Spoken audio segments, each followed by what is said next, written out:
of the reformer Martin Luther. God writes the gospel not in the Bible alone, but also on trees and in the flowers and clouds and stars. Maybe you've seen the stunning pictures that were released recently from the James Webb Telescope of those spiraling stars. They look like fireworks, don't they? They're so beautiful, and yet they're part of what we term nature, the natural world, the world that proceeds day in and day out, creating a reality of wonder and awe beyond our wildest imaginings. The Bible shows us again and again the connection between nature and God, divine love. Nature is seen as the self-disclosure of God, to us at least. So when we see and hear and feel the wider reality of which we are a part, we are reminded that it's all a part of a reality of love. We hear the praise of nature in the verses we heard today from Isaiah. We hear of a God that stretches out the skies like a curtain and then drills the stars like an army.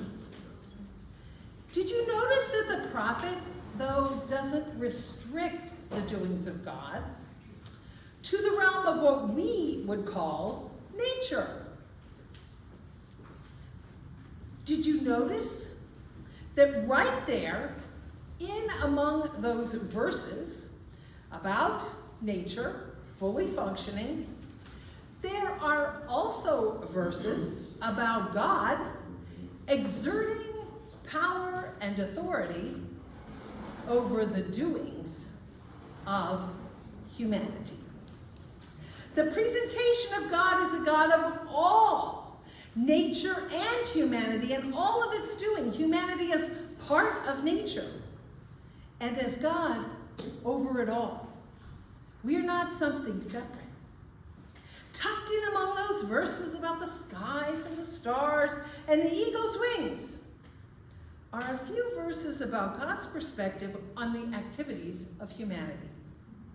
First, we're reminded that to God, in the scope of creation, humans are little more than grasshoppers. Exactly.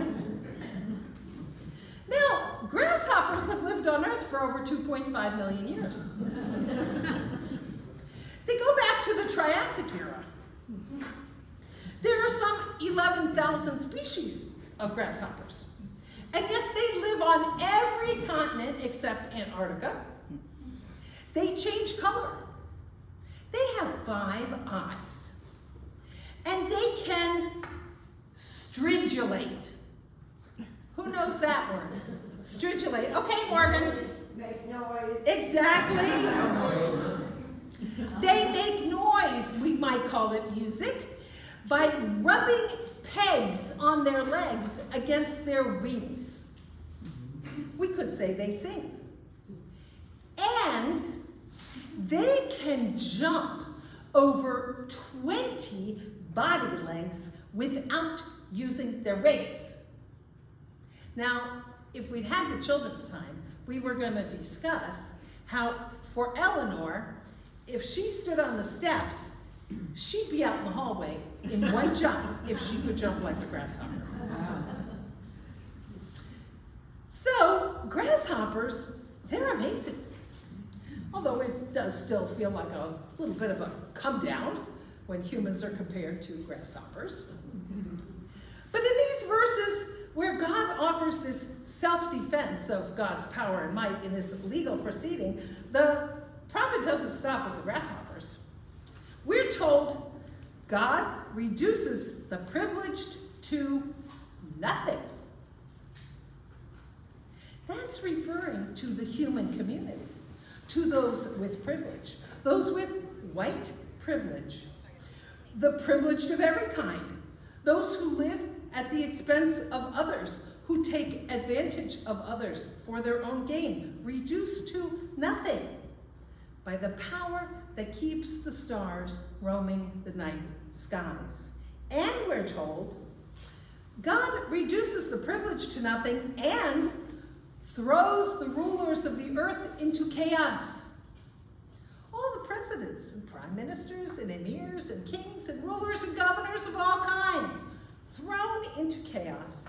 They have no power compared with the power that holds the universes together. They do not have ultimate power despite what they may think and despite what they may try to convince others. There is a clear pegging down of typical human power arrangements in this reading. The privileged, we are being put in our place.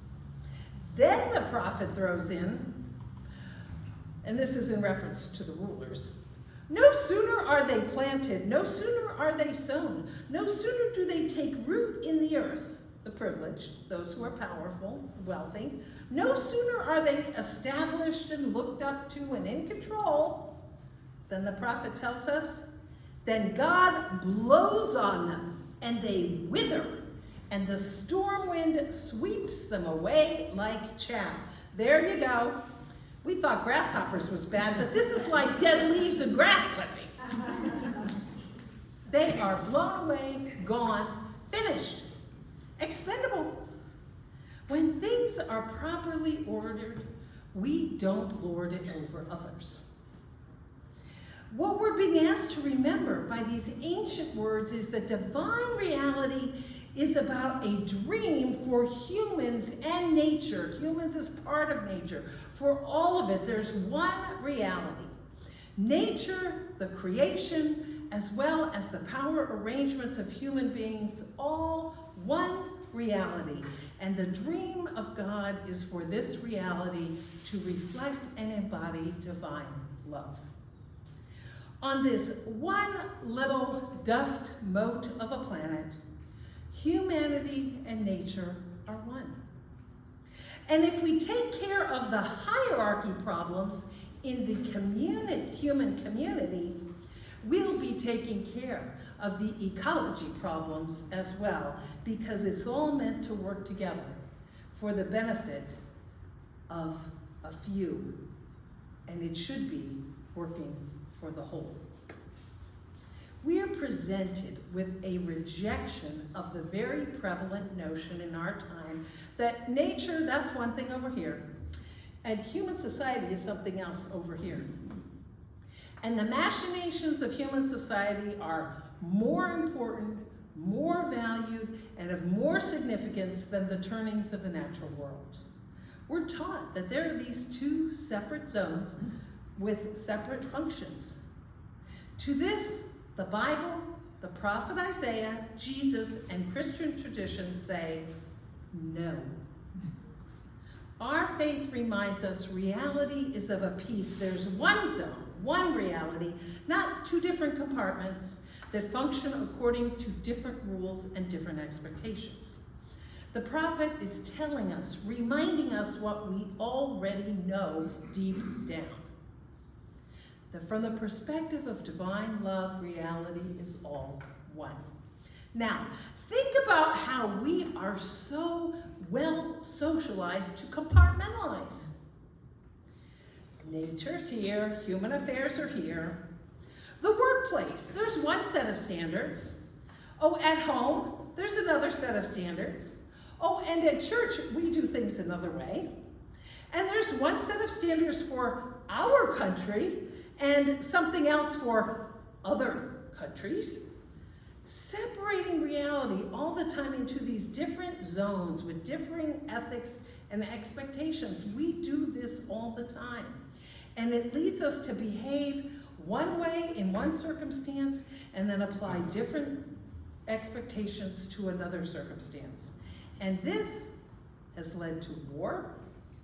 It's led to human-induced global warming. We've made humans of ultimate importance and then supported power arrangements that promote one group over another. It leads to corrupt leadership. It leads to neglect of the actual physical world that sustains all forms of life. And it leads us to be exhausted because we're trying to function in so many different roles and so many different zones. So like the ancient Israelites, we're a mess. So the prophet tells us, reminds us, we're part of one reality, one power structure governed by the power of love. We are in a united reality despite how we're manipulated into thinking we're part of all these different sectors that divide us from each other and serve the power interests of the privileged and dissipate our energy and our dreams because we're pulled in different directions and don't see much reason for hope. We are reminded, have you not seen? Have you not heard? Reality is one. And the energy and power that fuels the stars also fuels the grasshoppers.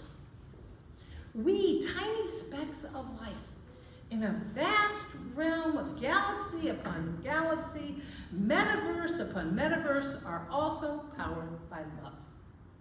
So we specks, especially designed to thrive on this planet of plenty. Why do we bother to attack each other, to kill each other, to degrade and demean each other? Why do we debase ourselves by abusing our own kind, thwarting the flourishing of our species? I mean, even the grasshoppers know better than to do that. They stridulate for reproduction and social cohesion and individual well-being. That's why they sing. They're in one reality, helping each other and taking delight in life. Can we learn from the grasshoppers?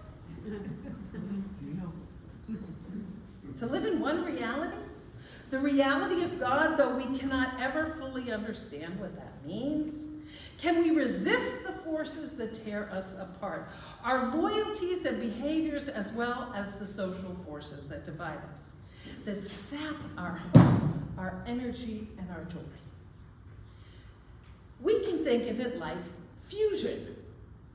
Our realities coming together as one, releasing energy for good in our lives and the life of the world, releasing divine energy that's been placed within us, creating cohesion instead of division, waking us up, energizing our sad, sorry, exhausted, weary souls. Grasshoppers, as I said, a grasshopper can jump over 20 times its body length. Who wouldn't like having energy like that? This story of the nursing homes helps us to see the transforming power that's released when our spirits are moved. They were all sitting half dead in their wheelchairs, mostly paralyzed and just existing. They didn't live. They watched some television, but if you'd ask them what they watched, they probably would not have been able to tell you. We brought in a young woman who was a dancer, and we told her to play beautiful, old-fashioned music. She brought in Tchaikovsky records and so on, and started to dance among these old people, all in their wheelchairs that had been set out in a circle. In no time, the people started to move. One old man stared at his hand and said, "Oh my God, I haven't moved this hand in 10 years. And the 104-year-old in a thick German accent said, "That reminds me of when I danced for the Tsar of Russia." Okay, we may not leap 20 times our body length, but we can be reminded of the power of love to rejuvenate our spirits and give us life. The same power that keeps the galaxies functioning and sustains that grasshopper has provided a reality for us in which we can thrive and flourish. And that means new power arrangements that do not favor or privilege the many at the expense of the many, privileging the few. And as the seasons cycle and the stars follow their courses and the grasshoppers stridulate, may we enter the reality of love. Amen.